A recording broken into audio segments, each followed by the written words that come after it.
बच्चों आज मैं आपको यूपी बोर्ड की कॉपी लिखना सिखाऊंगा। एग्जाम की, बोर्ड एग्जाम की कॉपी लिखना। आप 10th को या 12th में हो, जिस प्रकार आपको कॉपी मिलती है, समझ लीजिए हमारा ब्लैक बोर्ड है और साथ में मैंने बस 2 मार्कर लिए हैं, जैसा आपको मिलता है ब्लैक और ब्लू। अगर ये ट्रिक आप फॉलो करते हैं, जैसे मैं बताता हूँ वैसे बोर्ड एग्जाम की कॉपी लिख कर आते हैं, मैं गारंटी करता हूँ आप अपने 5 से 6 नंबर प्रत्येक कॉपी में बढ़ा लेंगे। 5 से 6 नंबर प्रत्येक कॉपी में बढ़ा लेंगे। ध्यान दें, मैं गारंटी के साथ कर रहा हूँ। अगर आप भी टीचर रहेंगे तो आप भी ऐसा ही करेंगे, क्योंकि बच्चे, टीचर पहले पढ़ने से पहले कॉपी देखता है। अगर कॉपी अच्छी रहती है तो सोचता है बच्चा मेहनती और पढ़ने वाला है। तो चलिए बिना समय आपका वेस्ट किए हम चलते हैं कॉपी की ओर। हमको यूपी बोर्ड में कॉपी कैसे मिलती है, इस चीज़ को ध्यान दें। ऐसा ही रहेगा और इस पर सर लाइन खींची रहती है, ठीक है। एक ऐसी ही कॉपी रहती है जिस पर लाइन खींची रहती है। तो कॉपी मिलते ही सबसे पहले हमें क्या करना है, जो नेम वोम होता है उसको तो भर लेना है, उसके बाद से एक ऐसी लाइन खींच देनी है। अच्छा, एक बात ध्यान दें, एक बात बहुत महत्वपूर्ण बात पहले मैं बता रहा हूँ, एक बात ध्यान दें। ये आपकी यूपी बोर्ड की समझ लीजिए कॉपी है, ठीक है। ऐसी कॉपियाँ आपको मिलती हैं, ये जो ऐसी पतली पतली लाइन है वो लाइन ऐसी रहेंगी। तो इस पेज पे आपका ये जो फ्रंट पेज रहता है, ठीक है, ध्यान सुनिए, इस पे नेम और नंबर लिखने के लिए दिए रहते हैं जो एग्जामिनर चेक करते हैं। लेकिन ये इसका बैक साइड वाला कॉपी जो होता है ना, ये पेज खाली होता है। कुछ बच्चे क्या करते हैं, इसी से लिखना स्टार्ट कर देते हैं, इसी से लिखना स्टार्ट कर देते हैं, नहीं लिखेंगे। ध्यान दीजिएगा, एग्जामिनर अगर बोले भी तो हम इस पेज से नहीं लिखेंगे, नहीं लिखेंगे बच्चा, नहीं लिखेंगे। इस पेज पे दिया रहता है नेम लिखने का, नेम लिखने के बाद से ये वाला पेज उसके जस्ट पीछे वाला, इसको छोड़ देंगे। हमेशा याद रखिए, छोड़ देंगे छोड़ देंगे छोड़ देंगे। मैं चिल्लाकर बता रहा हूँ आपको, ये गलती आप मत करिएगा जो सारे बच्चे करते हैं। अब दूसरा चीज़, जब हम नेक्स्ट पन्ने पे आ जाएंगे, जो वो वाला पन्ना था, तो उसके बाद से पहले हम आउटलाइन करेंगे, लाइनिंग, ठीक है। आप स्केल की मदद से लाइनिंग करेंगे। अब कुछ बच्चे क्या करते हैं, एक ही लाइन खींच देते हैं। मैं जो जो चीज़ें बता रहा हूँ अपनी कॉपी पे करके देखेंगे, देखिएगा सर सही बताए थे कि नहीं बताए थे। थोड़ी सी मेरी लाइन टेढ़ी हो गई है, ठीक है। लाइनिंग करते हैं, कुछ बच्चे एक ही लाइन खींच के छोड़ देते हैं। आप अपनी कॉपी लीजिए, एक लाइन खींचिएगा, उसके बाद से दूसरी लाइन खींचिएगा, कितनी सुंदर लगेगी कॉपी।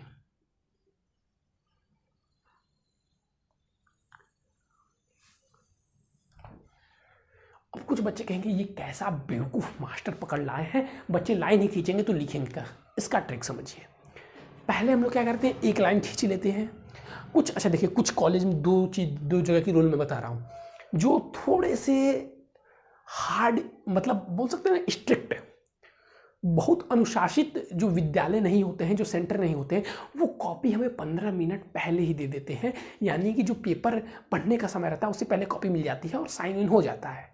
लेकिन जो बहुत ज़्यादा अनुशासित वाले रहते हैं वो पहले पेपर देते हैं। ध्यान दीजिए, बहुत ज़्यादा अनुशासित वाले क्या करते हैं, जो बहुत ज़्यादा स्टाइलिस्ट हैं, बहुत अनुशासित अपने आप को दिखाते हैं, वो पहले पेपर देंगे एकदम बोर्ड के नियम के अनुसार। 15 मिनट आपको पेपर पढ़ने के लिए देंगे, उसके बाद से लिखने की कार्रवाई होगी। लेकिन जो हल्के फुल्के अनुशासित वाले हैं वो पहले कॉपी दे देते हैं, कॉपी भर लीजिए, वो साइन कर देंगे। तो जिनको पहले कॉपी मिल जाती है वो पहले ही खींच लेंगे। लेकिन जिनको पेपर के बाद कॉपी मिलती है वो पहले एक लाइन खींचेंगे, उसके बाद से जरा सा डिस्टेंस छोड़ के लिखना चालू करेंगे, दूसरी लाइन एकदम पास से खींचेंगे जिस प्रकार मैंने खींचा है, थोड़ा सा गैप देके, ठीक है। तो वो अपना थोड़ा सा डिस्टेंस छोड़ के पेपर लिखना स्टार्ट कर देंगे। लास्ट में टाइम बचता है तो लाइन खींच देंगे, लास्ट में टाइम बचता है तो लाइन खींच देंगे। छोटी छोटी बातें आपको यहाँ पे बारीक तरीके से बताता चल रहा हूँ। लाइन खींच लिया, हाँ सर लाइन खींच लिया। दूसरी चीज़, पेपर कैसे करना है। कुछ टीचर कहते हैं जो प्रश्न पहले आए उसको करिएगा, जो प्रश्न पहले आए उसको करिएगा, ठीक है। जो भाई टीचर आपको कहते हैं, ठीक है। अब आप अपने पे प्रश्न लीजिए। आपको 100 रुपए के नोट गिनने हैं, 100 रुपए गिनने हैं, ठीक है। 100 रुपए गिनने हैं आपको।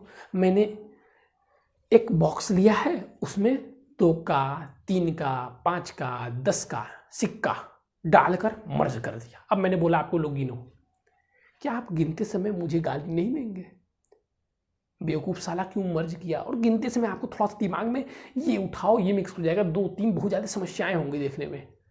दूसरी ओर अगर मैं आपको दे दूं ये 10 के 5 सिक्के अलग से, 5 के 10 सिक्के अलग से, और फिर 2 के 20 सिक्के अलग से, मतलब सारे सिक्के मैं आपको अलग अलग दे रहा हूँ। तो आप तो ऐसे देखेंगे, अच्छा 2 का है, काउंट करेंगे 1 2 3 4 5 6 7 8 9 10, 2 से मल्टीप्लाई करेंगे 20। सर जी ये 20 है, 6 ठो मैंने आपको दे दिए 5 के, 5 छक्के 30। सर ये 30 है, 2 ठो दे दिए मैंने आपको 10 के। सर ये 20 है, 70 हो गया। अब 30 ठो मैंने एक को दिया, बदलेंगे सर जी ये 30 ठो है, खत्म कहानी। ईजी हुआ कि नहीं, तो आप फ्रस्ट्रेटेड नहीं हुए। ठीक उसी प्रकार एग्जामिनर भी फ्रस्ट्रेटेड नहीं होता है जब अपनी कॉपी आप लाइन से नंबर लिखते हैं, क्योंकि जो नंबर यहाँ पे आपको फ्रंट पेज मैंने बताया उस पर दिया था प्रश्न 1 का नंबर वहाँ पे नोट करना होता है, तो उसमें समस्याएं होती है। तो ये चीज़ आप ध्यान रखेंगे, लाइन से हम प्रश्न करेंगे, लाइन से हम प्रश्न करेंगे। चलिए आगे बढ़ते हैं। अब कैसे करेंगे? कुछ बच्चे क्या करते हैं, यहाँ पे प्रश्न संख्या डालते हैं। ना ना ना बालक ना, यहाँ पे प्रश्न संख्या हम नहीं डालेंगे क्योंकि हम प्रश्न नहीं लिख रहे हैं। जब हम प्रश्न लिखते हैं तब प्रश्न संख्या वहाँ पे डालते हैं तो समझ में आता है, लेकिन अगर हम वहाँ पे प्रश्न संख्या डाल दें, बाई चांस एक क्वेश्चन को वो डबल टिक कर दे, 2 क्वेश्चन का आंसर एक साथ टिक कर दे, तो आपका एक क्वेश्चन वहाँ पे मार्जिन हो जाता है बच्चों। इसलिए प्रश्न संख्या कहाँ डालते हैं, ऐसे हिंदी मीडियम वाले जो होंगे ऐसे डालेंगे प्रश्न, और जो इंग्लिश मीडियम वाले वो डालेंगे क्वेश्चन नंबर।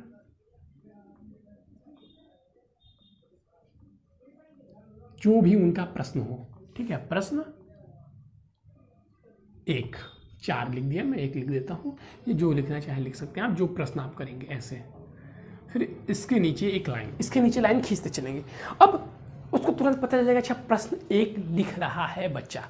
अब उत्तर भी क्या सर जी यहाँ लिखेंगे? नहीं, उत्तर जहाँ पे आप लिखते हैं यहाँ पे लिखेंगे उत्तर। उत्तर के बाद से आप डैश डैश डैश जो आपको लिखना है लिखेंगे, सारी चीज़ें। राइटिंग बहुत ज़्यादा सुंदर नहीं होनी चाहिए, राइटिंग ऐसे लिखनी है कि समझ में आनी चाहिए, कटपिट नहीं होनी चाहिए, साफ होना चाहिए। जैसे हम यहाँ पे राम लिख रहे हैं तो ये राम राम की तरह होना चाहिए, साफ साफ। अब ये नहीं कि लिख दें राम, ऐसा नहीं। राइटिंग वही है, मैंने ही लिखा है, लेकिन दूर दूर लिखेंगे तो ऐसा रहेगा, और उसमें खींच के लिखेंगे तो ऐसा रहेगा। तो चीज़ें समझ में आनी चाहिए। फिर हमने यहाँ पे लिखना चालू किया तो ये हमारा उत्तर ऐसे ही डैश डैश डैश जो भी आप उत्तर लिख रहे हैं।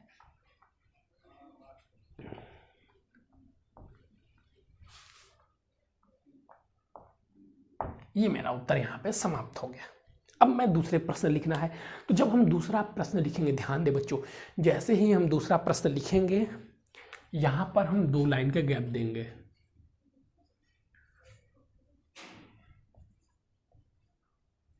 छोड़कर 2 लाइन को छोड़कर हम लिखेंगे प्रश्न संख्या 2।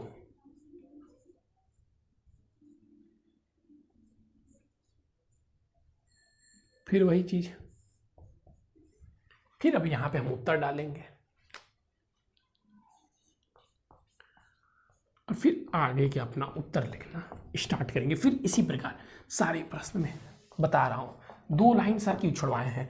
2 लाइन छुड़वाने के 2 रीजन होते हैं। पहली चीज, अगर आपको प्रश्न आ रहे हैं, मान लीजिए आप यहां तक लिखेंगे, फिर आपको कुछ इसमें लगा कि इसमें ऐड ये कर देना चाहिए, तो उसको हम ये ऐड कर देंगे, इसको हम ये ऐड कर देंगे, ठीक। दूसरी बात,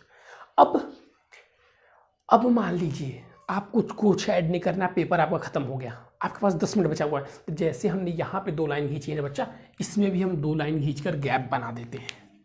ये प्रश्न 1 यहाँ पर खत्म हुआ, करके देखिए आप अपनी कॉपी में, बहुत सुंदर लगता है, मैं बता रहा हूँ। और मैं जो पेन बताया हूँ उस पेन का तो अगर आप यूज़ करते हैं तो और आपकी कॉपी नीट एंड क्लीन लगेगी।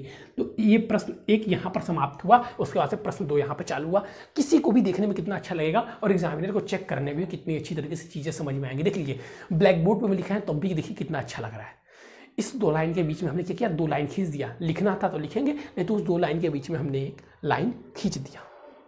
अच्छा सर, यहाँ तक समझ में आया। अब क्या आगे की कार्रवाई आपको कैसे करनी है? देखिए जैसे अब इस प्रश्न को हम लिख रहे हैं, तो इस प्रश्न के बीच में मान लीजिए यहाँ पे हम कौन सा प्रश्न लिखें। यहाँ आप मान लीजिए उत्तर में हम लिख रहे हैं गुलाम का नियम, गुलाम का नियम। तो गुलाम का नियम लिखते समय हम लिखते हैं ना, गुलाम के नियम के अनुसार किन्हीं दो आवेशों के बीच लगने वाला बल, किन्हीं 2 आवेशों के बीच लगने वाला जो बल होता है, कौन सा बल बताइए भाई सर, बताइए, एग्जाम्पल में दे रहा हूँ। हाँ ठीक, चलिए। दोनों आवेशों के बीच जो लगने वाला आकर्षण या प्रतिकर्षण जो बल होता है वो उन दोनों आवेशों के, बस ठीक है, दोनों आवेशों के लिखें तो उसके बाद से ब्लैक से लिखेंगे, दोनों आवेशों के परिमाण के गुणनफल के अनुक्रमानुपाती तथा दोनों आवेशों के, वो ब्लू से लिखेंगे, दोनों आवेशों के बीच की दूरी के व्युत्क्रमानुपाती, दूरी के व्युत्क्रमानुपाती होता है। बस आगे बढ़ जाएंगे। जो इंपॉर्टेंट पॉइंट है उसको ब्लैक से लिखेंगे। जो किसी भी सब्जेक्ट की मैं बात कर रहा हूँ, जो इंपॉर्टेंट पॉइंट है वो हम ब्लैक से लिखेंगे। मैथ में कुछ ब्लैक से नहीं लिखना है। प्रश्न संख्या जैसे आप डाल दे रहे हैं डाल दीजिए, जैसे चीज़ें आप कर रहे हैं करिए। लास्ट में हमने मैथ की मैं बात कर रहा हूँ, जैसे मेरा मान लीजिए किसी क्वेश्चन का उत्तर आया 65, तो मैंने लिखा उत्तर 65। अब ब्लैक, अच्छा ये सारी चीज़ें आपको पहले नहीं करनी है, ये तो पेपर लिखते समय कर देंगे, लेकिन ये चीज़ें उत्तर लिखकर ऐसे ही छोड़ के आगे बढ़ गए हैं। जब टाइम बचा तब ये क्रियाकलाप ध्यान दें, समय बचने के बाद, और जिनकी हाथें तेज चलती हैं वो साथ साथ करते चलेंगे। बहुत इंपॉर्टेंट चीज़ आज बता रहा हूँ। इस वीडियो को जो बच्चे मिस कर रहे हैं ना, आप अपने दोस्त को भी जरूर शेयर करें, कि भला करने से आपका भी भला हो जाएगा। हो सके आप वीडियो शेयर करें कि कोई बच्चा देखे, उसका भी 1 नंबर बढ़े। हो सकता है जो प्रश्न आपको नहीं आ रहा हो, वो पेपर में ना आए, और जो आप घर से पढ़ के गए वो आ जाए। सर घूस दे रहे आप, नहीं, रियलिटी है, अच्छा करने से अच्छा होता है। ये चीज़ें आपको समझ में आई कैसे 2 लाइन खींचनी है, ठीक। अब जो ओवर स्मार्ट बच्चे होते हैं, वो क्या करते हैं, एक पेज पूरा हुआ, यहाँ पे लिख देंगे PTO, नहीं कुछ नहीं लिखना है यहाँ पे। ये अगर आप ऐसा कर देते हैं तो ये कतई गलत है, मार्क्स आपके कट सकते हैं, दूसरी चीज, अब मान लीजिए मैंने पेपर पूरा लिखा, पेपर लिखने के बाद से खत्म हो गया, तो खत्म होने के बाद से कुछ ऐसा 3 ऐसे कट करके खत्म कर देंगे कि हाँ हमारा पेपर यहाँ पर खत्म हो गया, हम एग्जामिनर को बता देते हैं। देखिए अगर ये दोनों लाइन आप खींचते हैं और ये ब्लैक का यूज करते हैं, प्रश्न संख्या बीच में लिखते हैं, आपका प्रश्न बहुत ही अच्छा होगा। दूसरी चीज, बायो वाले ध्यान देंगे। अब बायो वाले भी इस वीडियो को देख रहे होंगे, तो बायो वाले क्लास 10th वाले भी, क्लास 10th में तो बायो ऐड ही होता है। बायो का अगर आपको क्वेश्चन कोई कर रहे हैं, जैसे आप कुछ भी कर रहे हैं, या केमिस्ट्री में जैसे मान लीजिए आप मिसेल वाले क्वेश्चन आ गए, या बायो कोई भी क्वेश्चन आ गया, तो अगर वो प्रश्न ज़्यादा नंबर में, 1 नंबर का नहीं 3 से 4 नंबर का है, ठीक है, और उस प्रश्न में 2 ट्रिक मैं आपको यहाँ बता रहा हूँ, ध्यान से सुनिएगा एकदम कान खोल के। मान लीजिए बायो का आप क्लास 12th के स्टूडेंट हैं या 10th के हैं, बायो का कोई प्रश्न आपको नहीं आ रहा है, लेकिन उसका चित्र याद है, तो उस प्रश्न को 2-3 लाइन में उल्टा सीधा जो भी याद है लिख देंगे। उसका चित्र याद है तो उसका जगह छोड़कर यहाँ पे चित्र बना देंगे, नंबर तीनों के तीनों आपको मिल जाएगा। ये पढ़ेगा ही नहीं एग्जामिनर, चित्र देखेगा मार देगा, उसको पैसे मिलते हैं भाई, उसको पैसे मिलते हैं। दूसरी चीज़ ध्यान देंगे, अब जो बायो वाले बच्चे हैं वो खासकर यहाँ पे, जब आप प्रश्न पूरा करेंगे लगेगा उस प्रश्न से संबंधित कोई चित्र है, पेपर में लिखा हो या ना लिखा हो, कान खोल कर सुनिए, पेपर में लिखा हो या ना लिखा हो, उस चित्र से संबंधित, उस क्वेश्चन से संबंधित कोई चित्र है तो कुछ नहीं करेंगे। जैसे मान लीजिए इतने में वो फिगर बन सकता है, अगर बोला नहीं है तब मैं बता रहा हूँ, इतने में वो फिगर बन सकता है, तो हम ये 4 लाइन में बन सकता है, तो 4 लाइन के गैप दे देंगे, 4 लाइन का गैप दे के आगे बढ़ जाएंगे। लास्ट में टाइम बचेगा तो वो फिगर बना लेंगे, लेकिन जहाँ पे बोला है वहाँ पे तो बनाते चलेंगे, जहाँ पे नहीं बोला वहाँ की मैं बात आपको बता रहा हूँ। तो ये सारी चीज़ें आपको छोटी छोटी बातें हैं जो बोर्ड एग्जाम में ध्यान रखनी चाहिए, आपके नंबर को रिलीज़ करती हैं। मैं बता रहा हूँ आपको गारंटी के साथ, मैं जब क्लास 12th में था, और 10th की तो मैं सबसे ज़्यादा आपको बताऊँगा, 10th में कुछ ज़्यादा मेरा इफेक्ट पड़ा था, क्योंकि 12th में मैथ, फिजिक्स, केमिस्ट्री, तो केमिस्ट्री में तो राइटिंग का पड़ता है, लेकिन फिजिक्स में और मैथ में तो ठंडा, हिंदी और इंग्लिश में पड़ता है, खासकर इंग्लिश में। बाप रे, इंग्लिश में और हिंदी में राइटिंग का इफेक्ट, तो इंग्लिश वाले तो एकदम ये सब करके देखो, और हिंदी वाले भर भर के नंबर मिलेंगे, पेटी पेटी। मैं आपको बता रहा हूँ, मैं क्लास 10th में इंग्लिश में कॉपी ऐसे ही लिखा, हिंदी का पेपर में ऐसे में नहीं कर पाया। मैंने लाइन तो छोड़े थे, लेकिन ये चीज़ें मैं खींच नहीं पाया। मैं साइंस में खींचा, इंग्लिश में खींचा, दोनों चीज़ें आपको बता रहा हूँ, साइंस और इंग्लिश में खींचा, और मैथ में ये सारी चीज़ें की थी। 12th में भी वही चीज़ें मैंने किया, इंग्लिश में भी ऐसे खींचा और हिंदी में भी खींचा।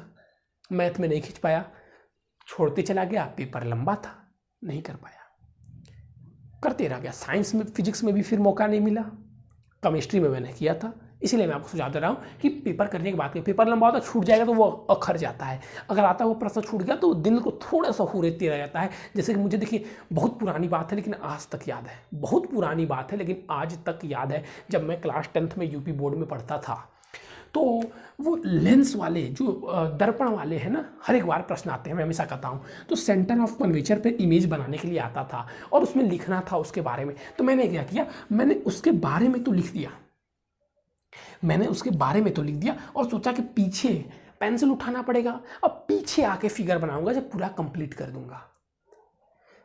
और उस पीछे आने के चक्कर में मैं भूल ही गया, पेपर करते करते पूरा प्रश्न किया और भूल गया कि ये चीज़ें मुझे करनी है, ये चीज़ें मुझे करनी है। तो मुझे लगता है मेरे साइंस में 7 मार्क्स कटे थे, तो मुझे लग रहा है कि 1-2 मार्क्स तो इसी में कट गया होगा। 93 मार्क्स मेरे आए थे, 10th की मैं बता रहा हूँ। तो मुझे लगता है कि फिगर में मेरा 1-2 मार्क्स मैंने ऐसे ऐड कर लिया फिगर से। और फिर बायो मेरा थोड़ा सा वीक था, तो बायो वाले क्वेश्चन में मैंने ऐड कर लिया कि आधे 1-2 नंबर कटे होंगे और आधे 1-2 नंबर ऐसे ऐसे कटते हैं। लेकिन इंग्लिश के पेपर में मैं अपना बता रहा हूं, अपना सारी चीजें मैं स्कूल का फॉलो नहीं किया था, स्कूल को फॉलो नहीं किया था। स्कूल में जैसे जैसे बोला गया था मैंने नहीं लिखा, क्योंकि मैं इंग्लिश अपने आप से लिखना चाहता था, अपनी तरीके से लिखना चाहता था। क्या कॉपी, क्वेश्चन आंसर तो सब वही याद करवाते हैं। अब क्वेश्चन आंसर में मैंने क्या किया था, कुछ चीजें मैंने ऐड की थी। Question answer, long question answer को लिखने के लिए मैंने हेडिंग का यूज किया, जो सारे बच्चे नहीं किए थे। जब इंग्लिश का रिजल्ट निकल के आया तो देखा गया, मुझे इंग्लिश की क्लास में कुछ टॉपर नहीं समझा जाता था, मैथ में भले ही मुझे माना जाता था, तो अपने मुंह से क्या बोलना है छोड़िए। तो इंग्लिश वाले सर मुझे ज़्यादा मतलब बोलते डांटते रहते थे, तुम पढ़ोगे नहीं तो रिजल्ट तुम्हारा इंग्लिश डाउन कर देगा, ये कर देगा, क्योंकि मैं स्कूल में बहुत ज़्यादा चीज़ें पढ़ाते थे और मैं अदर सब्जेक्ट पे ध्यान देता था। जब रिजल्ट निकल के आया, मेरे 96 नंबर इंग्लिश में निकले, तो उन्होंने पूछा तुमने क्या अलग किया था, जो टॉपर थे वो 89, 86 तक आ गए, तुमने क्या अलग किया था, कहाँ से तुमने पढ़ा था, किससे कोचिंग पढ़ा था तुम्हारे। मैंने बोला सर मैंने आप ही से पढ़ा था, कुछ अलग चीज़ें नहीं की थी, कॉपी लिखने में मैंने कुछ अलग रूल अपनाए थे जो मैंने अपने सर को बताए, और आज मेरे स्कूल के बच्चे ऐसे ही कॉपी लिखते हैं। आप विश्वास नहीं करेंगे, ऐसे ही कॉपी लिखते हैं। और ये चीज़ भी मुझे एक टीचर ने ही बताई थी जब मैं क्लास 6 में पढ़ता था। जब क्लास 6 में पढ़ता था तो वो क्लास में हमें कॉपी लिखने का ढंग बता रहे थे, ठीक है, बोर्ड में मतलब एग्जाम में कैसी कॉपियाँ लिखनी चाहिए, लेकिन 6 के बच्चे क्या लिखते हैं, लेकिन वहाँ पर मुझे वो चीज़ें आती, वो चीज़ मैंने पैटर्न बोर्ड में फॉलो किया और आज मुझे अच्छे मार्क्स मिले।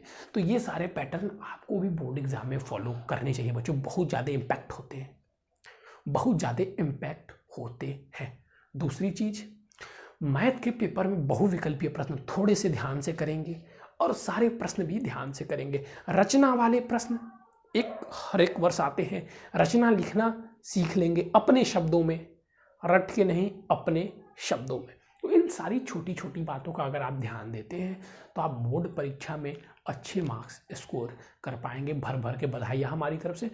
हम यूपी बोर्ड का इस समय रिवीजन सीरीज चला रहे हैं, जैसा कि आप लोग जानते हैं, डेली इंपॉर्टेंट क्वेश्चन भी अपलोड कर रहे हैं, और साथ साथ ऐसी चीज़ें, कॉपियाँ लिखने से संबंधित, बोर्ड में रूल अपनाने से संबंधित आपको बताते रहेंगे, ध्यान देते रहिएगा, क्योंकि ये सारी चीज़ें आपको इम्पैक्ट करती। उभारना, भले ही कोई कहे डोंट जज a book by its cover, लेकिन लोग जज ही करते हैं बुक को उसके कवर से, गारंटी है उसके कवर से ही जज करते हैं। जैसे आप सपोज कीजिए, मैंने आपको बुक के एग्जाम्पल दे रहा हूँ, कपड़े से नहीं दे रहा हूँ, बुक से एग्जाम्पल दे रहा हूँ। मैंने लिया फिजिक्स की बुक लेकर मैंने कुछ ब्राउन कूड लाया, ब्राउन जो कवर होता है, ब्राउन कवर लाया, उसको जला टाइप में दिया, और उसको जलाने टाइप से उस पर हिस्ट्री का थोड़ा सा डिजाइन बना दिया, उसको ऊपर इतिहास का चित्र चिपका दिया। अब आप क्या सोचेंगे, अरे ये तो हिस्ट्री की बुक है, हिस्ट्री का कवर लगा दीजिए तो क्या कहेंगे, आप तो हिस्ट्री की बुक है, पढ़ा आपने एक अक्षर नहीं, उसमें भले गुलाम का नियम दिया हुआ है, उसमें भले लेंस बताया, उसमें भले रे ऑप्टिक्स पढ़ाया हुआ है, लेकिन आप कहेंगे हिस्ट्री की बुक है,